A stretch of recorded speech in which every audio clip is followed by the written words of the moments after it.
Assalamualaikum warahmatullahi wabarakatuh. Apa kabar semuanya? Semoga dalam keadaan sehat. Perkenalkan, saya Yolanda Ibrahim sebagai guru bahasa Indonesia.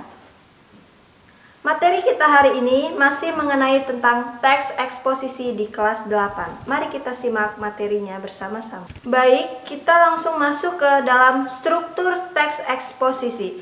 Secara umum, terdapat 3 struktur teks eksposisi, di antaranya adalah tesis, argumentasi, serta penegasan ulang pendapat. Tiap bagian-bagian teks eksposisi memiliki fungsi masing-masing.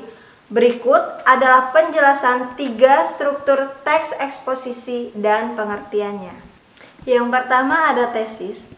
Tesis atau juga dikenal sebagai bagian pernyataan pendapat merupakan salah satu bagian teks eksposisi yang berisikan pernyataan pendapat dan opini dari penulis terkait topik yang akan dibahas. Bagian ini biasa terdapat di pembuka sebuah teks eksposisi di awal paragraf.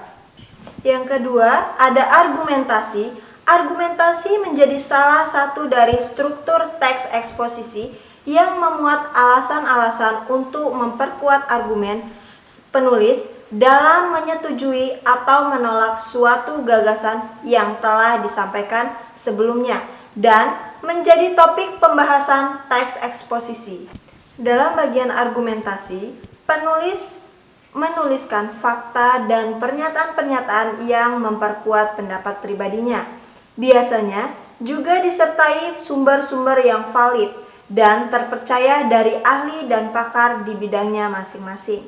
Struktur yang terakhir ada penegasan ulang. Bagian struktur teks eksposisi yang terakhir adalah reiteration atau penegasan ulang. Penegasan ulang ini biasanya diletakkan di bagian penutup teks eksposisi di akhir paragraf. Isinya menyatakan penegasan kembali dari pernyataan sebelumnya, menyerupai kesimpulan, sehingga pembaca lebih dapat memahami isi dari teks. Di samping, ada contoh dari struktur teks eksposisi. Selanjutnya, ada kaidah kebahasaan teks eksposisi. Teks eksposisi memiliki ciri khas tata kebahasaan yang dapat diidentifikasi dari mulai kata hingga kalimat apa yang dipakai. Terdapat 6 kaidah kebahasaan teks eksposisi, antara lain: yang pertama, ada menyatakan dan menjelaskan pendapat. Contoh kalimatnya, minum air putih adalah salah satu yang paling esensial dalam tubuh. Hal ini disebabkan selain 2/3 dari tubuh kita adalah air. Air juga dapat membersihkan tubuh dari racun dan menyumbang nutrisi penting ke sel-sel tubuh. Itu yang dimaksud dengan menjelaskan atau menyatakan suatu pendapat. Yang kedua, ada kalimat seperti ini. Setelah makan berat, biasanya seseorang akan mengkonsumsi kudapan atau cemilan. Hal ini sebenarnya, menurut penelitian di National Institute of Health, bukanlah sebuah kebiasaan buruk, bahkan sebaliknya. Nah, kalimat yang kedua memuat fakta yang bersumber dari penelitian yang diperlukan data untuk menyajikan suatu informasi, seperti kalimat yang sudah saya bicarakan tadi. Kaidah kebahasaan yang ketiga yaitu penegasan pendapat berada di bagian penutup yang bersifat objektif dengan ragam ilmiah dan kalimat efektif. Yang keempat, ada penggunaan pronomina atau kata ganti.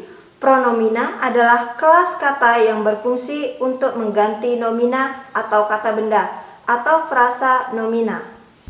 Misal di sini ada contoh, ibu sudah pulang ke rumah. Dia sebelumnya telah pergi ke pasar.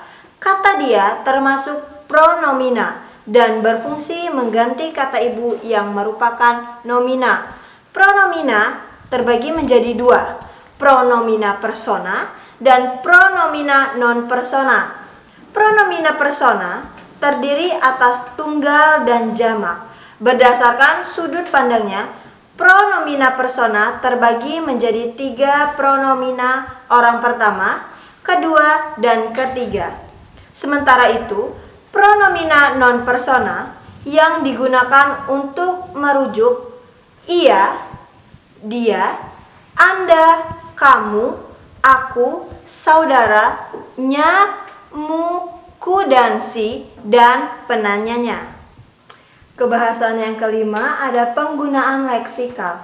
Leksikal adalah salah satu jenis kata yang menunjukkan nomina atau kata benda, verba kata kerja, adjektiva kata sifat, dan kata keterangan atau adverbia.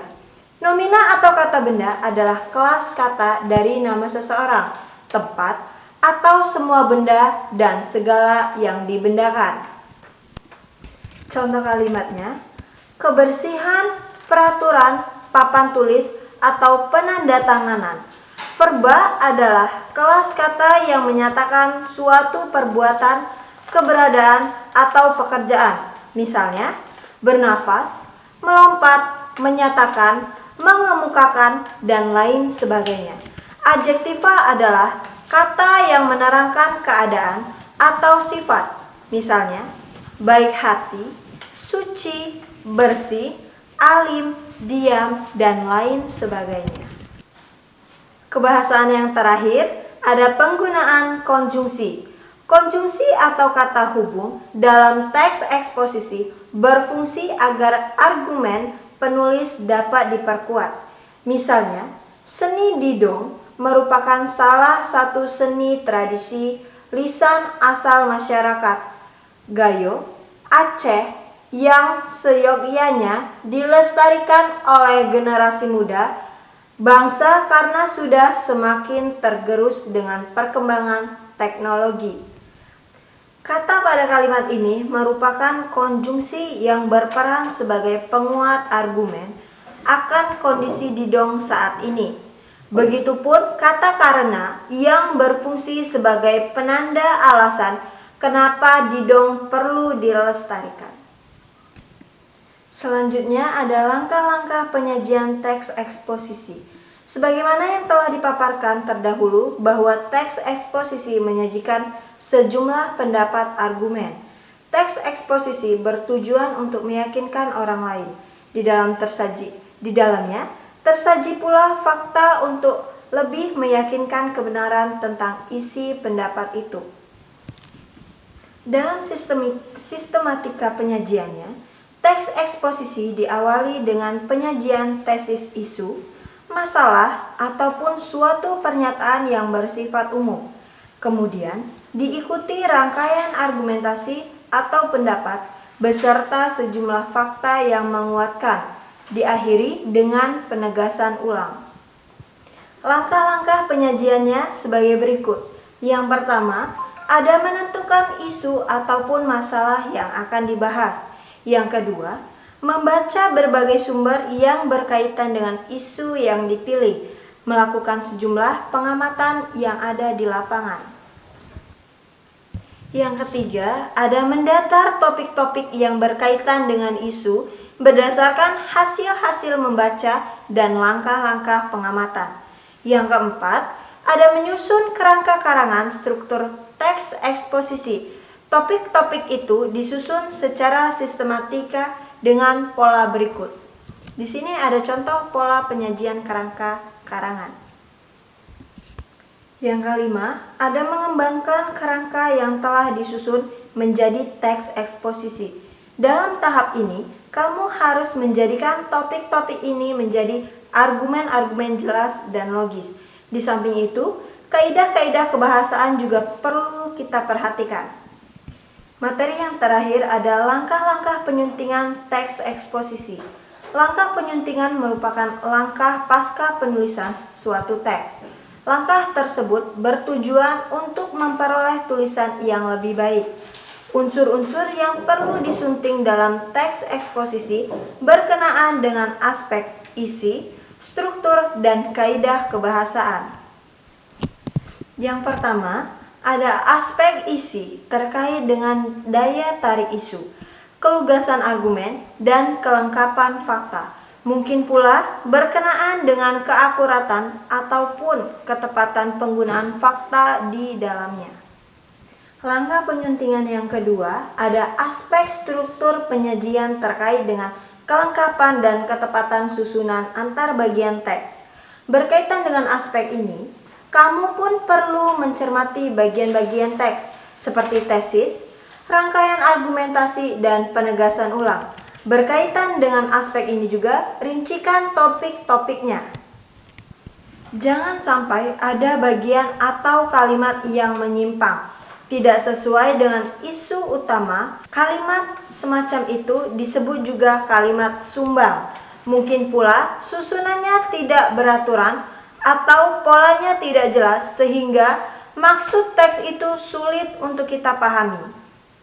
Aspek penyuntingan yang terakhir ada aspek kaidah kebahasaan. Penyuntingan aspek kebahasaan perlu diarahkan pada keefektifan kalimat-kalimatnya, penggunaan kata dan penulisan ejaan. Dalam hal ini, pemahaman tentang tata bahasa dan EBI sangat penting. Sekian materi tentang teks eksposisi, semoga bermanfaat untuk kita semua. Saya akhiri, wassalamualaikum warahmatullahi wabarakatuh.